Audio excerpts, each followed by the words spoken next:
To fa, mai sauraro ana wata ga wata a cikin shirin fim na labari na duba dai da wannan fitaccen jarumi wadda aka fi sani da suna Mai Nasara.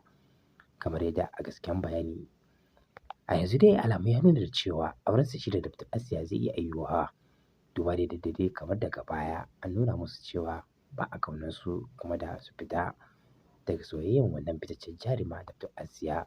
Abun ya kai da Dr. Asiya ta yi kuka har ta furta ma mahaifiyarta wani kalman da ita mahaifiyar ba ta ji daɗi ba, ya kai da mahaifiyarta ta mare ta. Daga bisani kuma hakan ya kai da Dr. Asiya ta kira kawunta a waya. Duba da hakan kuma ya zo ya sa mahaifiyar tata da cewa dole sai ta bar yarinyar nan ta auri wadda take so, wato Mai Nasara kenan.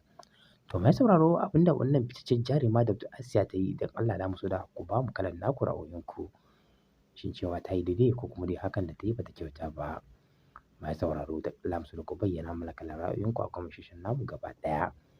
To mai sauraro cakwakin kuma ba nan ya tsaya ba. Duba da yadda mahaifiyar Maryam a cikin shirin fim na labari na daga bisanin yadda ƙawayenta suka kai gulma gurin mahaifiyar tata a yayin da mahaifiyar take nuni da cewa dole za ta sa yarinyar ta zaɓa ko ita ko kuma Mai Nasara. To mai sauraro me kuke gani wannan hukuncin da mahaifiyar Maryam ta yanke ko kuma ce take shirin yankewa shin ta yi daidai ko kuma ba ta yi daidai ba.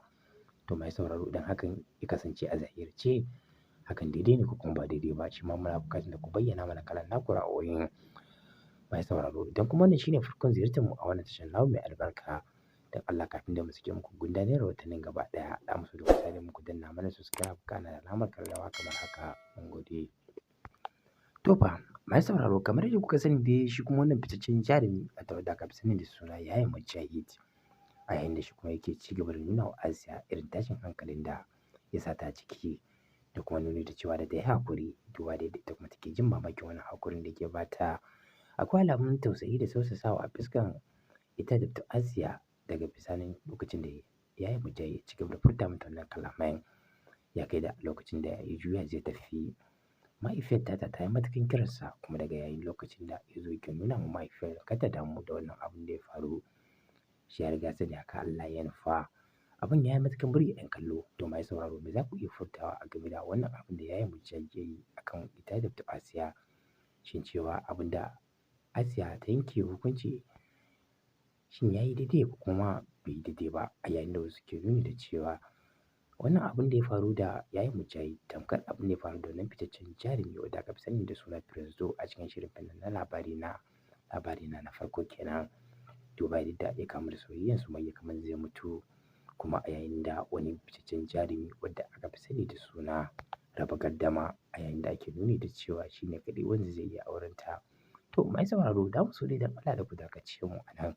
Duba da yadda Allah ya kai mu kuma sati mai zuwa mu ga yadda za a ci gaba da fafatawa.